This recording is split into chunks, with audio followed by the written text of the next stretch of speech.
It's not that the stakes of Rocky are not about will Rocky win the fight. Who cares? Will Rocky win the competition, the contest? Who cares? No one cares if he wins. The stakes are, will Rocky finally feel like he's not a loser? Will he finally feel like he's not a bum? And that's something all of us can relate to. You're listening to What the Hell is Michael Jamin Talking About? I'll tell you what I'm talking about. I'm talking about creativity, I'm talking about writing, and I'm talking about reinventing yourself through the arts.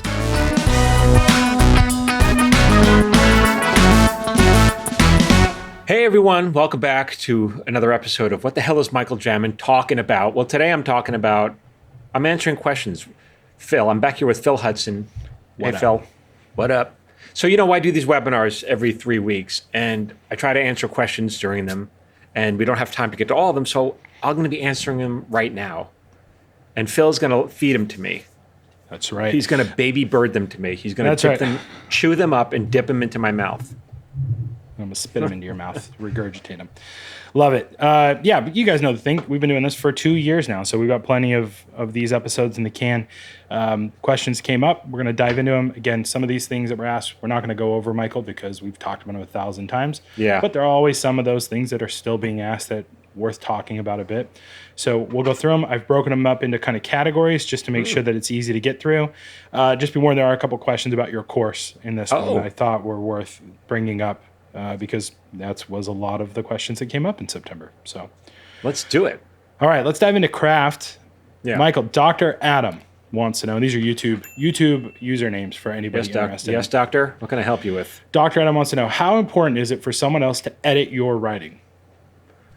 Edit? Well, when we work in television, it's very collaborative. So your work will be rewritten often heavily by the showrunners or the writing staff. And so, it's a very collaborative process from the beginning. We all work together to break the story, meaning figuring out what the story is. And I teach us in the course how to break a story. And then you get notes on the outline, the first draft, the second draft, the table draft, blah, blah, blah. So it's very collaborative. But if you're talking about, I don't know if the doctor is talking about some other kind of work other than television writing. The good doctor. Yeah, I don't know, doctor. I'm not really sure what you mean other than, I hope I answered your question. Yeah. To me, either way, you're getting my bill. Yeah, you're billing the doctor. I love it. Yeah. For me, this is a question more about, it's a common question I've seen with people starting out, which is getting feedback or, peer review, if you will, on things. Right. And, I had a couple of friends over, Mike Rapp, who's a writer on Tacoma FD, and Kevin, who, will feature on the podcast soon and is in the screenwriting course.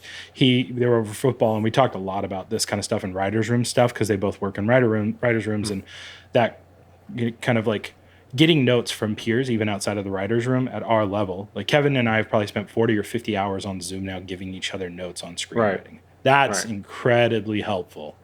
But it's not so much that they're editing my writing. It's more of them talking about this didn't work for me, or, hey, I got confused here. Right. And that's the feedback that you always talk about, which is the valid feedback is someone gets lost. They don't understand. It's not compelling. Yeah. It's not really like on page 3, you have this ticky-tack note where you, overcapitalized a word or something like that. Yeah. Editing could be not so much getting answers from someone, but just getting questions. And the questions could be, if someone's reading your work, you could, they could say, what were you going for here? I didn't get what you were going for. And then you get to decide whether you want to clarify or keep it muddy. And probably keeping it muddy is probably not the greatest choice. So you just want to make sure that your audience is along for the ride. And I was going to do a post about this soon, where I think part of your responsibility as a writer is to make sure you're holding your audience's hand and taking them along for the ride and not letting go. Because you don't want them to get lost. If they get lost, they're going to find something else to do. So, yeah, that's a great point. Yeah, and it's an interesting too when you work with people who know story structure and they've been in writer rooms and they're giving you these notes, because there are times where like, this thing didn't make sense to me, but I understand what you're going for there, or like I would consider this doing a different way. But then you get a note from the other guy and they're like, I loved this part, and so that conflicting thing is like, okay, I can keep this one, that's a choice. But when they're both like, hey, I got really bogged down in this piece, that's a clear sign you got to fix something. Yeah, right. Yeah. Thank you, doctor. Alex Kier Any tips on writing a story with multiple characters and stories, like Love Actually? Oh, well, first of all stories have multiple characters, but you're talking about multiple storylines. And so Love Actually is not that uncommon.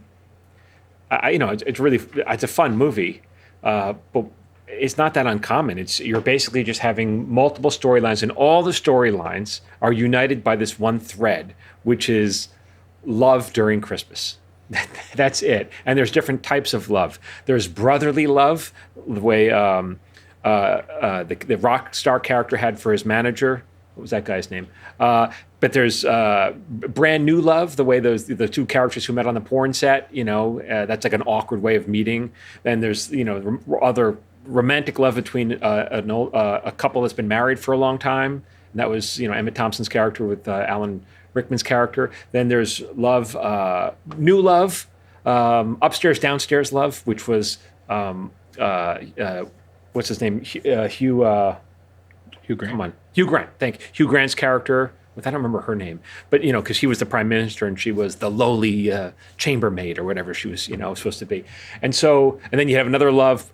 One character was a love where they can't communicate. So it was Colin Firth's character, and I don't remember her name, but she didn't speak. She was the Portuguese maid, and she didn't speak English. So you're just examining love over Christmas between different types of love. And that's how they're all united. So that was the theme, and every story has to tell a version of that. Oh, then there's one other love. There was brand new love, young, like puppy love, right? There was a storyline between the kid and what's his name?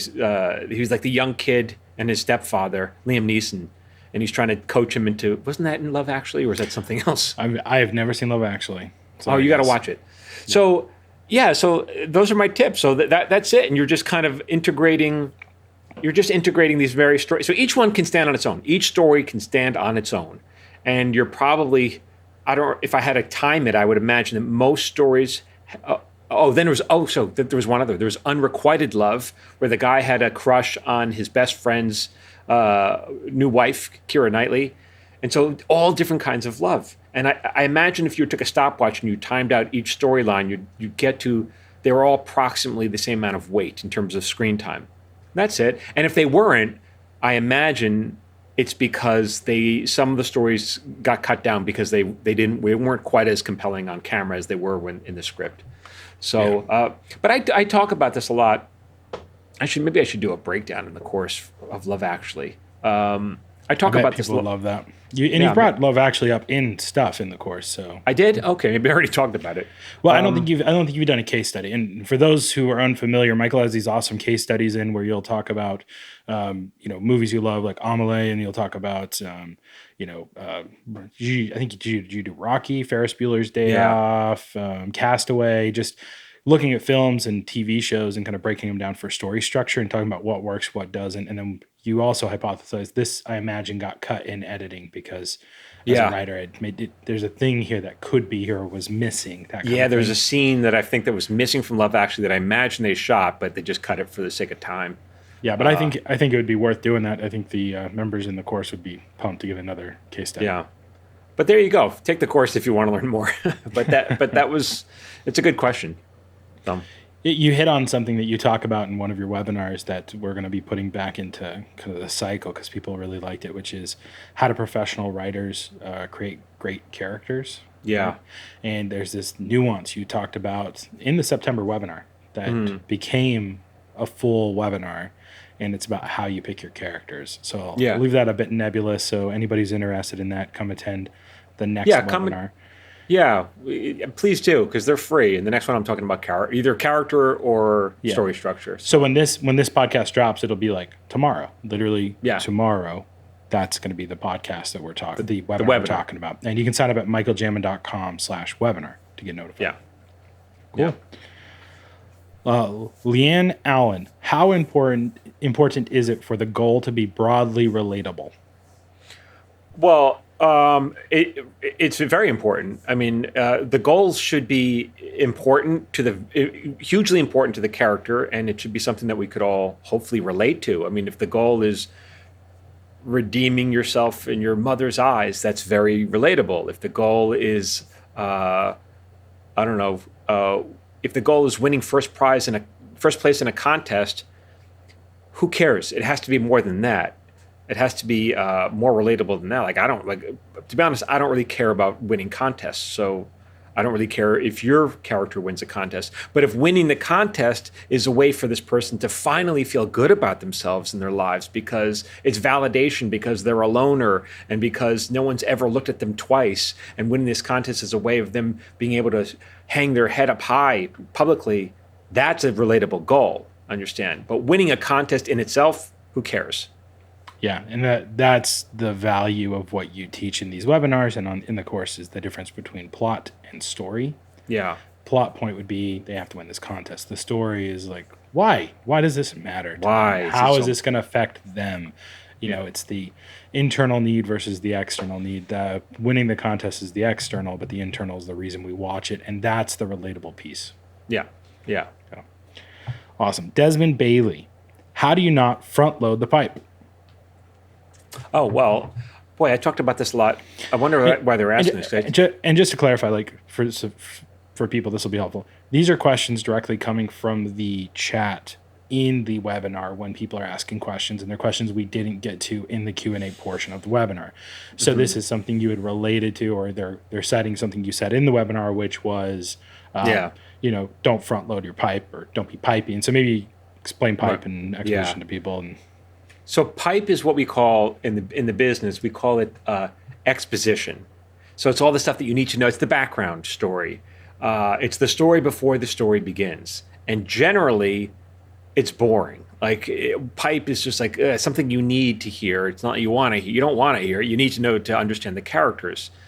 And so generally, the faster you can get through the pipe, the better.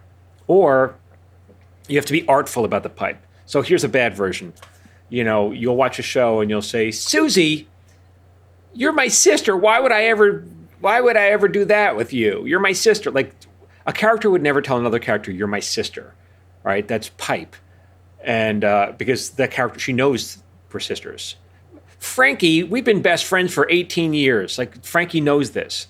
And so there are ways to get through the pipe artfully so that your audience doesn't feel like, ugh, why people don't talk like that. Often a way to do this is by introducing a third character. So when a third character comes on the screen, the person, who are you just talking to? I was just talking to my sister. Oh, okay, now we know who that person is, right? Sis, anytime you hear a character call another character sis, you roll your eyes, because I've never met anyone who called their sister sis. So yeah, and I talk more about that in the course, but I just happened to watch I was sent a short to potentially work with someone, and they shot like a miniature TV show, and I guess it was sent through my agent or somebody. Yeah, and there was a lot of pipe in it. It was a lot of clunky pipe because they just didn't know how to do it, and every time, like, it just stops the story cold. You know. Yeah. So the question is, how do you not front load the pipe? Do you have any tips for how to do that? I mean, obviously the character, but if I've got to get this stuff out, and maybe you don't need to get it out at the front, because I saw someone do this masterfully, where a character was introduced very late in the film, and it added this beautiful plot point that tied back to something at the beginning and explained something. But it was intriguing enough that I got through 2/3 of the film before this part mattered. But it's rare to see that. It seems like people are just, act one is laying down the pipe and getting you set in your world and you understand it. And I don't think, I think what you teach us is that's the wrong way to do that. Yeah, because pipe is so boring. All that exposition is boring, and you think it's important. You think your character, you need it, and I'm telling you, no, you better figure another way around it because no one wants to hear it. So you could drip it out slowly as the audience needs it, or you could burn through it fast, or you could. There's just a number of ways of doing it, but giving me entire scenes of pipe is not the way to do it. That's going to bore the hell out of everybody. Yeah. No one wants to watch pipe. Yeah, makes sense. Yeah. Awesome. So those are our craft questions for this episode, or for this, but we've got breaking in. One question on this. Christelli Art. What's the best way to get paid to learn? Writer's assistant? How do you get such a competitive job? Yeah, so writer's assistant is a fantastic way, but it's not an entry-level job.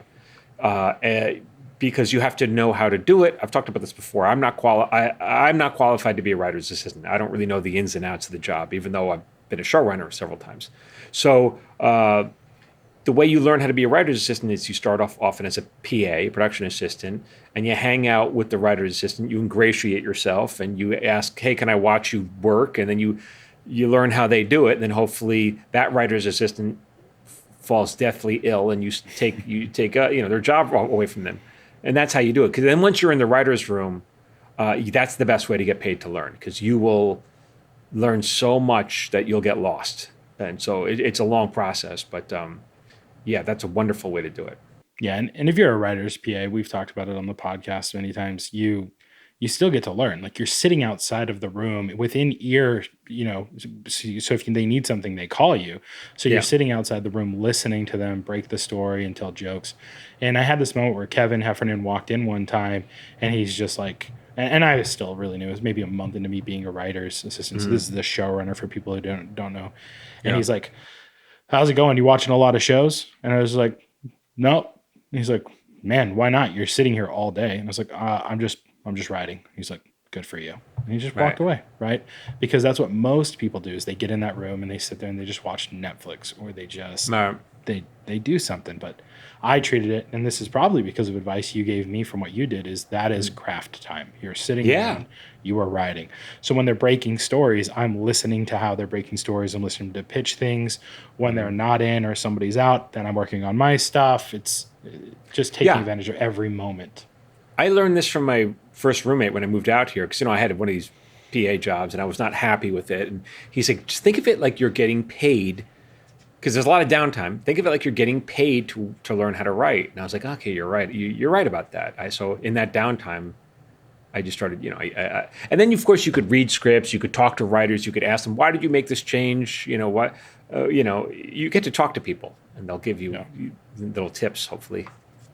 Yeah, and by the way, Michael, this is advice. Like, you kind of gave me the preamble to this advice really before I even got to LA. But then there was a moment where you kind of saw I was like 2 years in, 3 years into doing this stuff, and you gave me that same advice. Just look at it as you're getting paid to learn. Like, I don't know if you could see it in my face or something, but it was like, Well, it's hard. I know what it was like. It's a soul's. It can be so frustrating. You're so close to the job you want. Literally, you are 3 feet away from the job you want. And you're there for years, and it's like, when do I get to move up to that other seat that I want to sit in? And so I can see it's very. How is it not frustrating? yeah. But that's it. It's just how it is. But it's not individual either. Like I said, I was just here with Mike Rapp and Kevin, and they're both worse. One has been a script coordinator. The other was a script coordinator who bumped and broke in as a staff writer. Yeah. And they were talking, they'd never met each other. So they're just kind of giving each other the resume. And it's like, yeah, I moved here and I was at Disney working in the parks for 4 years. And then I met someone whose husband was an executive in ABC, and he brought me in for the pilot season. And then I got hired as a writer's PA on the Muppets. And I was like, this is it. I'm in, because it's the Muppets. It'll never get canceled. And then it got canceled. And then it was hopping between show to show, from different job to different job for 7 years, until he finally got the bump. And Mike Rep was not really any different. He moved here and he was in a production company, and always dangling the carrot of, if we ever get a show, we'll get you in to be, in the writer's room. And 6 years, finally got a show and got the job. But you know what though? I've been on shows where PAs worked on the show, and the PAs have gone to some of the PAs who worked for me.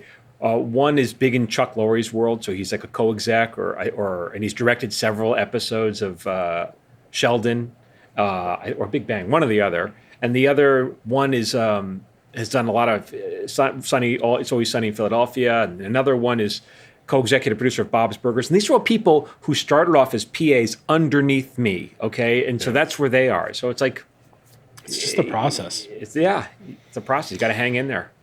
I was thinking on my drive today that I went out and had to get some stuff, and I drove around, and I was like, yeah, like, I think people just think that this stuff is beneath them, and you can't have that attitude. I came at it thinking, look, this is just this is just the path. This is the apprenticeship model. Like, I want to learn from these people. Yeah. And you talk about this. People always want to jump further ahead in their careers and become a showrunner and sell their first thing and do that. And we all want that because that's the dream. But you're kind of like, you kind of don't want that. What you want is to learn how to do the job. Yeah, because you'll get fired so fast if you don't know how to do the job. I was going to answer a post like that on social media soon, but someone had a showrunner question, so I'll do a post about that soon. Awesome. Cool. Couple questions about the course here. Tankosaur, do you have a lesson on how to write a French farce? And this is a topic that came up in the webinar. Yes. So maybe define what that is for people, because I don't think that's a term many people know.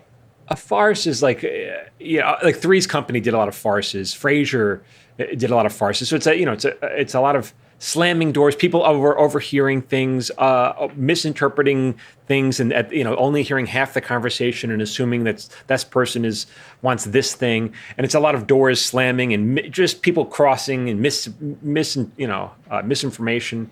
It's a lot of fun. And I said in the webinar that I wrote for Joe Keenan, who was one of the Frasier writers, and he created with Chris Lloyd a show called Out of Practice that I wrote on for a year.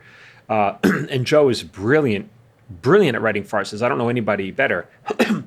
I watched a famous episode of Frasier just to study for this. What could I talk about farces? So I watched an episode. I think it was I don't know what it's called, the Ski Cabin episode or something. It was very funny. In my opinion, farces are they're hard to do well, and they're hard to sustain. The stakes are always, to me, they're hard to sustain because the stakes are always, it's always about a misunderstanding. So it's always silly. And so it's very, very hard, in my opinion, to really write a really good farce.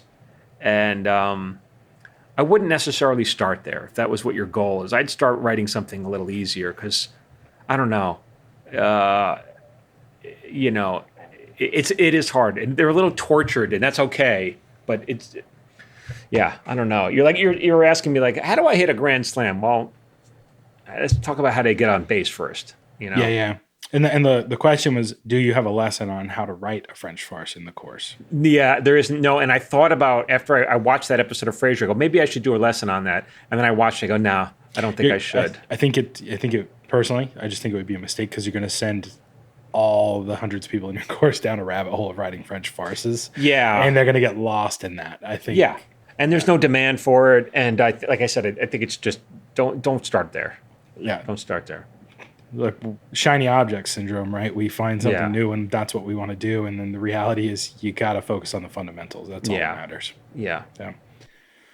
Keith Shaw wants to know, is the beat board the unpacking of the crate? And for context, everybody, Michael has this story he's talked about on the podcast and brings up in the webinar occasionally about how to unpack a story. And there's this crate of parts, and then it's how you unpack that, and that's what a story is. So I don't want to give too much away, but whatever you want to give away, Michael. Yeah, I mean, so every writer's room I've ever been in has a big whiteboard, and the showrunner will stand at their whiteboard, and we'll start pitching the idea, and then we'll figure out how to break it on the board, figuring out what the act break is, first act break is, second act break, middle to two, top, like you lay it out all the parts, and you look at it as a whole, and does it hold together, and then that could take a week, and then you start writing an outline off of the board.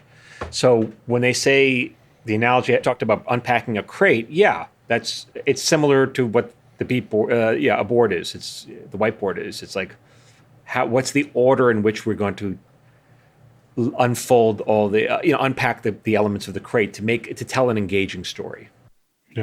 Yeah, awesome. James Moore, what's the difference between a log line and an outline? Oh, well, a log line is 1 or 2 sentences. An outline could be 10 pages if you're talking about a half-hour TV show. So that's the difference. Yeah. And log line is, you've alluded to, everyone needs a log line because if you don't understand it, you don't know what you're writing. Yeah. And an outline is a step in the writing process. And it typically it's a couple steps after you break a story. Yeah. So, and the log line, a lot of people don't know. If I ask you, like, what's your story about? And they go, well, it's about this and also about this and also about this. It's like, okay, if you can't explain what your story is in 1 or 2, clear, succinct sentences. If you can't explain your story, then you don't understand your own story. And if you don't understand it, the audience isn't going to understand it. So it's really important to have a clear log line about what your story is about. 1 or 2 sentences, that's it. Simple. Einstein said it. If you can't explain something simply, chances are you don't understand it. Yep. David Campbell asked a very similar question about the order. I think we answered that. So, yeah. David, that should answer that question for you. JY Tao, does the course teach you how to get your work produced? Oh, no. And a matter of fact, that shouldn't be the goal. The course teaches you how to write a great script. And that's the only thing you have control over here. Most people want to skip that step. This guy's asking me, will the course teach me how to become a millionaire? No, the course doesn't teach you that. Does the course teach you how to give an acceptance speech at the Oscars? No, it won't teach you that. The course, all that is, look, that comes later, hopefully. The course will teach you how to write a good script, or hopefully a great script. And everyone skips that step. They assume they already have it. And I'm here to tell you, you don't. And maybe you're the 1% that does, great. But 99% of the people think they're in that 1%. And so, and most people who go through the course say, oh, thank God, I wish I have to go. I know now I have to go back and rewrite that script because I thought it was great and now I realize it's not. So, Amen. I'm one of those people, right? Yeah. And this is a bit of the Dunning-Kruger effect, which is this moment where you learn a little bit of something and you think you're an expert in it. Yeah. And then the more you learn, you realize there's a lot to learn. And then there's a certain point where you know more than you think you know. And Michael, even at your level, I hear you say this sometimes, like, I'm not as good as that guy, or I'm not that. And that may be factually true, like in terms of talent, but it's also like, that's the humility of being an expert, is knowing how little you know in the space. That's another thing is like, if you were to ask almost any showrunner I've worked with or worked for, they'll all tell you, oh, writing is so hard. It's the people who are just starting out who will tell you, hey, I'm good at this. It's like, and it's because you don't know what you don't know yet. And the more you do it, and now I'm at the point where I'll look at something, I'm like, oh God, I'm starting to unravel. Like, and I have to trust myself because it's like, is this the best way to tell the story? Maybe there's a better way. That's no different than my career in digital marketing, though. Like, I'm at the point where I can say I'm an expert. I've been doing it for how many years? Over a decade. But there's plenty of time still where I'm like, oh man, I don't know. Is this going to work? And then you have to just kind of go back and say, there is a pattern and a history here of results that back up what I think I need to do, and I just have to go with that. Yeah. Because a million different caveats and details you got to pay attention to in all of this. And Michael, by the way, like this is a big thing you helped me with, was just focusing on the detail. Like, stop being so, I don't want to call it lazy writing because there's so much time and energy that goes into it, but it's the passing over the detail, and the detail is the devil. It's in the detail. Yeah. Right? Yeah. The little things stand out. Hey, it's Michael Jamin. If you like my content, and I know you do because you're listening to me, I will email it to you for free. Just join my watch list. Every Friday, I send out my top 3 videos of the week. These are for writers, actors, creative types, people like you. You can unsubscribe whenever you want. I'm not going to spam you. And the price is free. You got no excuse. To join, go to michaeljamin.com/watchlist. And now back to what the hell is Michael Jamin talking about? Mishu Pizza. So if we take the course, do we get certified? No. Phil has tried to convince me to offer certification. I think there's a good certification. I want to be clear. It's Right. a type of certification we'll explain after yours. So here's the thing. I have said over and over again that if you got a degree in screenwriting, an MFA in screenwriting, or certificate, whatever, the degree itself is worthless. You're not going to go into a meeting with it and flash your degree. When I go into a meeting, I don't even talk about my college education. No one cares. No one cares where I went to college. It doesn't come up. All they care is, can I put words on the page that compel people to turn the page? And the fight you got into with your wife the previous day, right? Because that's a story. Oh, we'll talk about that. Yeah. So the degree, if I offered a degree, I think I'd be hypocritical. Hey, I have a degree from Michael Jamin University or whatever the hell it is. So I know some people want that, but I feel like, again, that's not going to open doors. Your script's going to open doors. And if I can teach you how to write a great script, That's more important than a gold star for me. My pitch was for everybody was that Michael put out a certificate. So when you complete the course, you get one that Right. says, congrats, here's your fancy certificate. It's worthless. Go write something good. Go write something. Yeah, we could do Yeah. something like that. That I thought would be kind of just, Right. just chef's Right. kiss Chef's on the kiss. whole thing. Desmond Bailey question. Do you build this story? I wonder if his name's Desmond Bailey question or if this is just Desmond Bailey has a Right. question. Do you build the story world first and then inject the characters, or focus on characters and let the world procedurally generate as they navigate it? So I spoke about this, though, in the webinar, so I feel like he probably was jumping the gun. I think it's a good question. I think it's Yeah. worth. Yeah. Well, I answered it, and I basically say you do it at the same time. And I think about what the world is first and who are the best characters to put in this world. Or as I've said in the webinar, who's the worst character to put in this situation. And if you want to know what I mean by that, you're going to have to come to the next webinar where I talk about character. But that's the way I look at it. Who's the worst person to put in this situation? Yeah. There you go. Alec Cuddleback. My stuff is usually story driven and people criticize preferring character driven. Why is that? Oh, because plot is boring. Okay, what's this person's name? Alec Cuddleback. Alec. All right, Alec. Okay, so I hope I don't know if you're young or old, but there's a movie called Rocky starring Sylvester Stallone. The first Rocky was fantastic. It won the Oscar, put Sylvester Stallone on the map. After they did Rocky, they did 8 more Rocky 8, like more. I don't know how many Rockies they did, including Creed and Creed 1 and Creed 2 or whatever. They've made countless sequels to Rocky.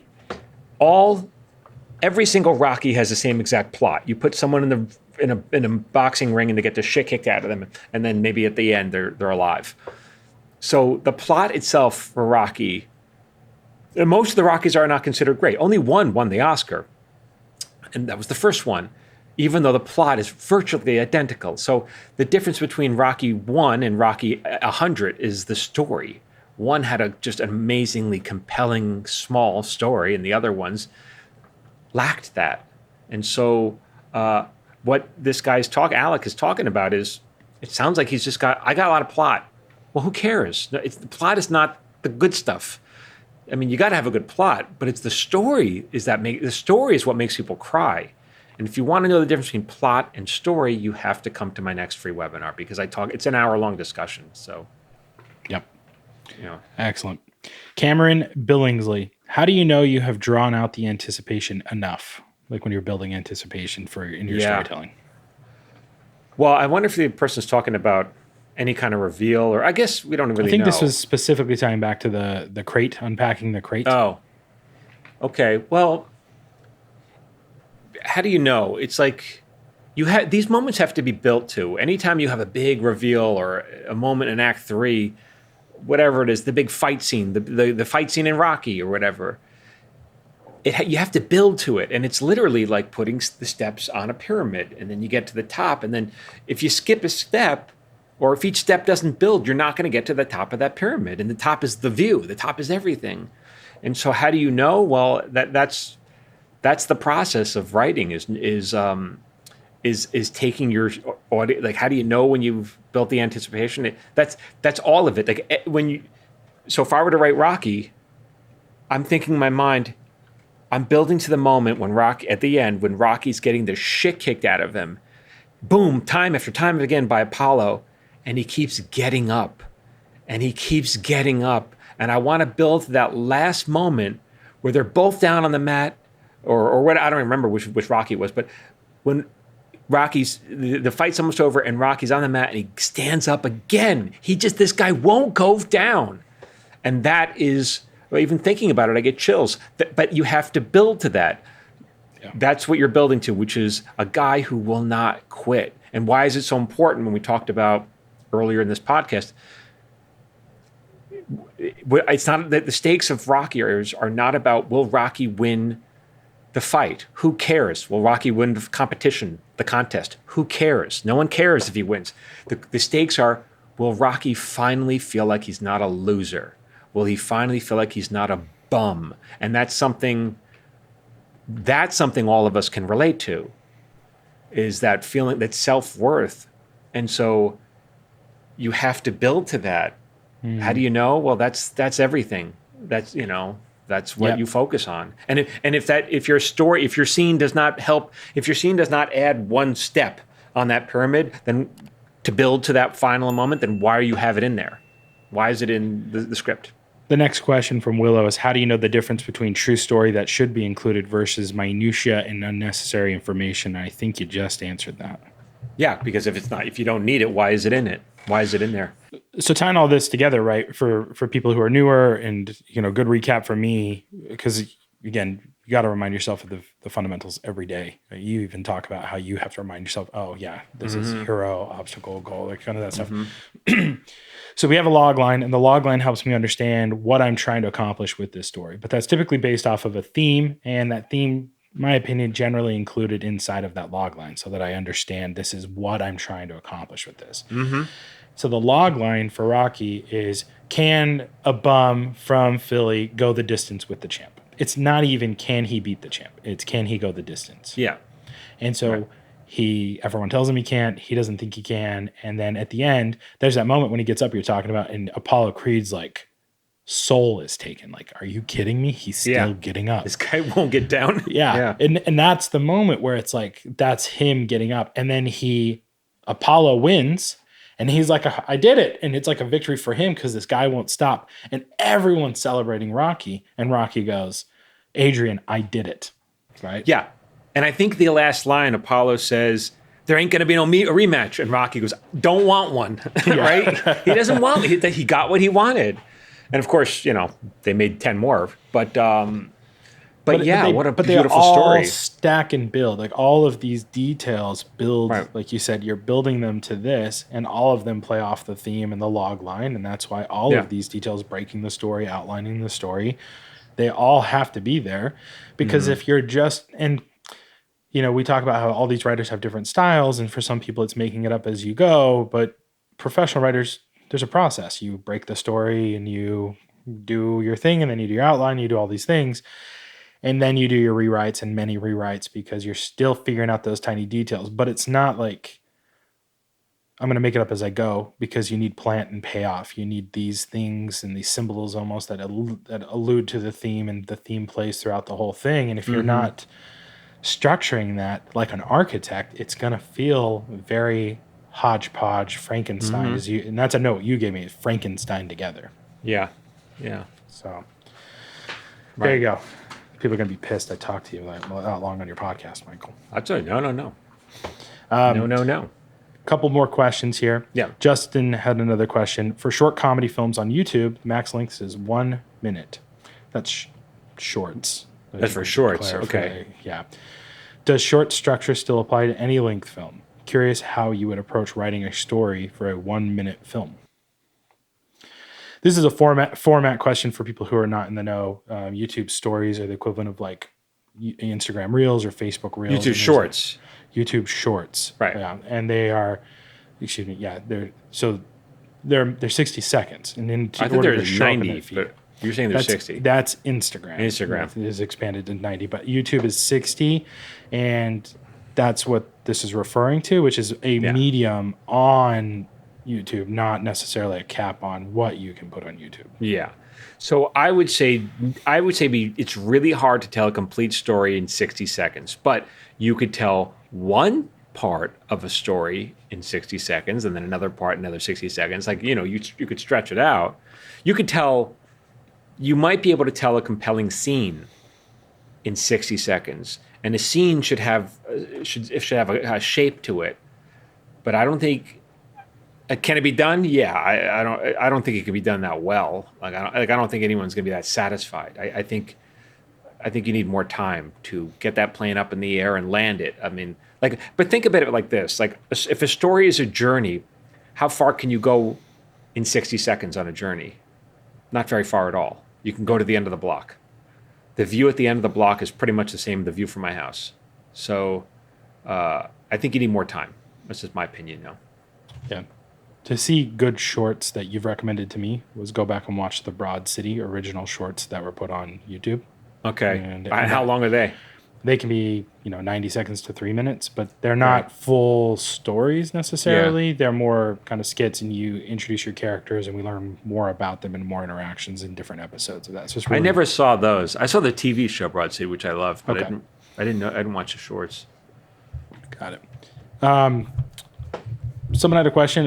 Again, these are miscellaneous. Someone wanted to know when they could see your CNN interview. So the day we did this webinar, you had just gotten off with CNN and joined the thing. But yeah, you've been on CNN a couple times now, right? Yeah, you can. I think you can go to my website, Phil. Right? Isn't it up there? It'll be live. So it's Michael Jamin, and then you can just go to the About tab, and you'll see it. Is it on the About? I thought it was going to be on the It's press a or something. It's press tab. Yeah, but we don't have the URL final right now. But by the time this comes out, it'll be out because we're doing some cleanup. Your redesign on michaeljamin.com. Oh, Phil's doing a great job. It's going to be exciting. Appreciate that. Yeah. Jill Hargrave. She in the course? Oh, wait, hold on. If anybody wants their website redesigned, go check out Rook Digital, which is Phil's company. This is what he does. Yeah, shameless plug. Thank you, Michael. Appreciate that. Jill Hargrave. She's in the course, right? Jill? I don't know. I believe she is. Yeah, if you're writing a biopic, does the story definition apply as the story is at least one event in the person's life and sometimes many more events than just one? So if you're writing a biopic, does the story definition apply as the? I'm guessing is a biopic, is it the whole person's life or is it a moment in this person's life? I don't know. It's kind of what you decide to write it about. I would assume.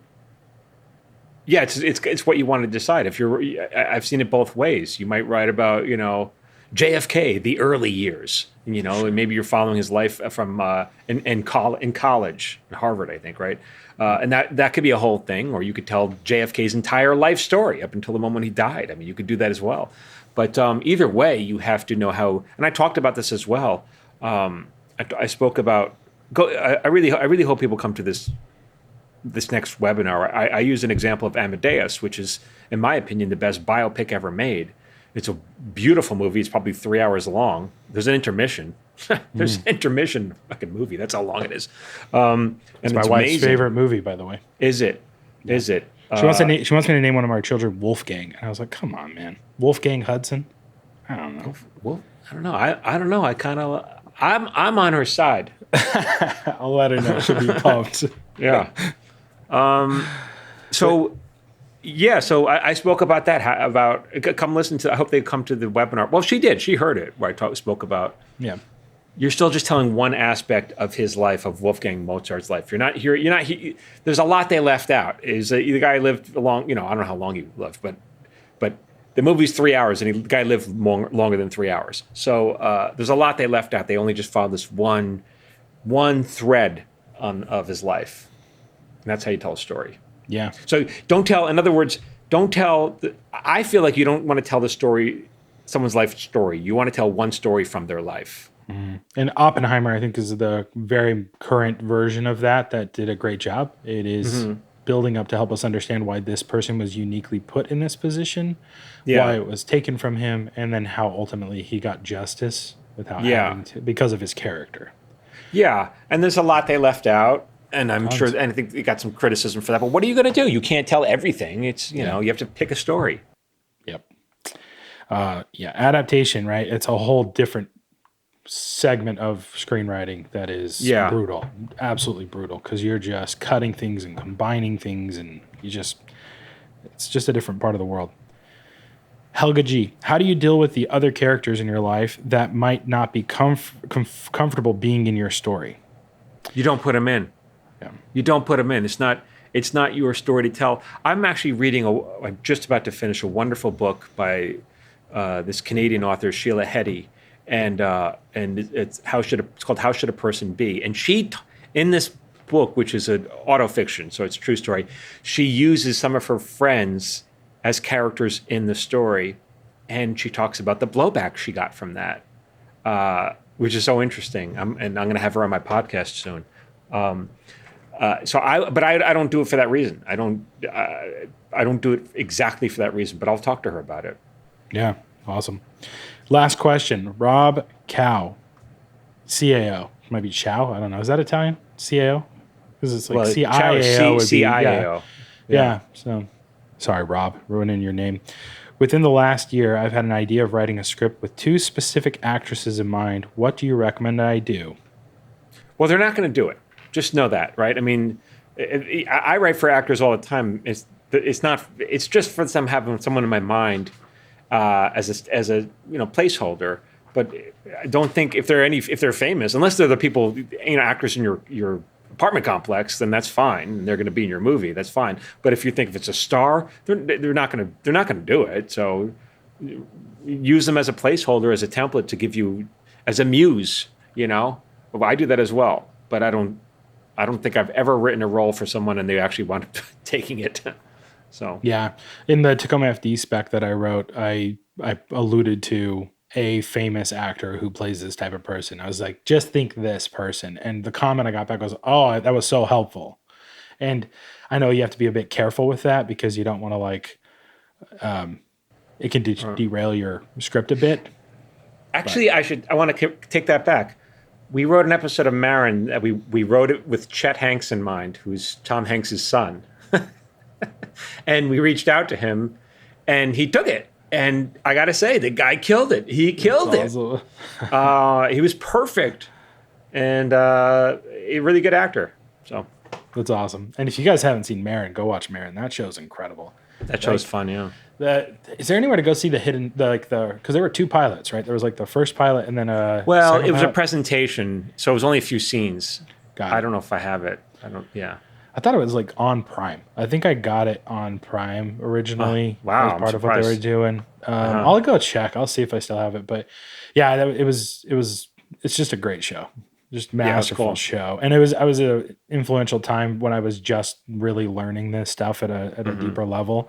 So just seeing it play out in really tight scenes with limited characters and just amazing that's what was so fun about that. And we we wrote one episode where there wasn't enough of a stakes, and it was the one on Dead Possum, where he finds a dead possum under his house. I love that episode. That's the one I think of every time. That was a good one, but the original draft didn't have the storyline of him apologizing to his dying his dying father-in-law. It was missing from that, and we turned that draft into the network, and they thought, she was like, there's nothing here. There's nothing. The story's not about anything. And I'm like, don't you get it? That's the whole thing. I was trying to pull a fast one on her. I was like, but it's like waiting for Godot. She's like, nah, I'm not buying it. The studio exec, and she was right. And so we wound up talking. Sievert and I, by partner, we wound up talking about it. We came up with this storyline where Mark was afraid. When Mark was afraid to go under the house to get a dead possum. Like, that's just not enough. There's not enough there. It's not enough for an A story. And so instead, we had a concurrent storyline where he was afraid to confront his dying father-in-law because Mark broke up with his daughter. And in so doing, he kind of destroyed. Mark was a coward. He didn't want to apologize to his father-in-law for that. And so when Mark it was really, a symbol. So Mark didn't want to, when Mark was afraid to go into the house to get the dead possum, what he was really afraid of was apologizing to his father-in-law. Those stakes are much higher.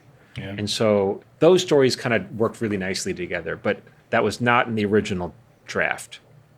Yeah. That's a great episode. There's one of the biggest laughs I've ever had. I think it was like might have been your end of Act 2, your Act 2, bottom of Act 2 with the kid from. When he says, yeah, it was like I was molested. I think that was Sievert's line. It's just like, God. What? Not making light of that in any degree. It's just the context of it, the setting. Yeah, it was like you shouldn't have said that. That's funny. Yeah. All right, Michael, there you go. There's a bonus episode for everybody. Yeah, it's not. We're not making light of it. It was just that the guy confessed to having been molested as a kid, but it was like, no, we weren't talking about any of this. It's like, and then they have to talk, and like he's having this like breakdown where his realization of like he's a coward, and then now he has to like be like a surrogate father and like listen to this kid who's like talking about his assistant, and it's just like the timing is just excellent. You guys handled it well. It's not disparaging or mean-spirited at all. It's just great. So. That was a funny one. All right, everyone. Yeah, come to my webinar. Go watch that episode of Marin, Dead Possum. Awesome. If you can find it somewhere. Michael, anything you want these guys to do other than come to the webinar? There's that. I'll be dropping my book soon. Ooh, A Paper Orchestra. If you want to know more about that, that's... michaeljamin.com/book. Oh, is that what it is? It'll be book. Okay, there are great. a couple pages because you got like a paper orchestra touring, you got an events page, you got this. So I figured that was the easiest way to get people to the page is michaeljamin.com/book. And so the book is a collection of personal essays if you want to learn more about like what it's like to actually be a writer in Hollywood. But that's not what it's about. It's really about the premise is what if the smallest, almost forgotten moments were the ones that shaped us most. And so in the end, I have a little bonus section of the book where I talk about, so I perform the book as well. And if you want to come see that, see me on the road, go to michaeljamin.com/upcoming. And at the end of every performance, I do a talk back where I talk to the audience and they ask questions. And so I decided at the end of the book, there should be something like that where I talk about, it's basically a virtual talk back where I'm preemptively answering questions that people have asked me that I think people found interesting about the writing process. So that'll be in the book as well. So a little bonus for those of you who are interested in learning about writing. That'll be the last chapter. Yeah, great. Yeah. And the live performance, still great. I mean, it was almost I can't believe it was almost a year ago. I saw that, and it still sits with me as a father. It still sits with me. So. Yeah, thank you. I want to start performing again. That'll hopefully start in February or March or whatever.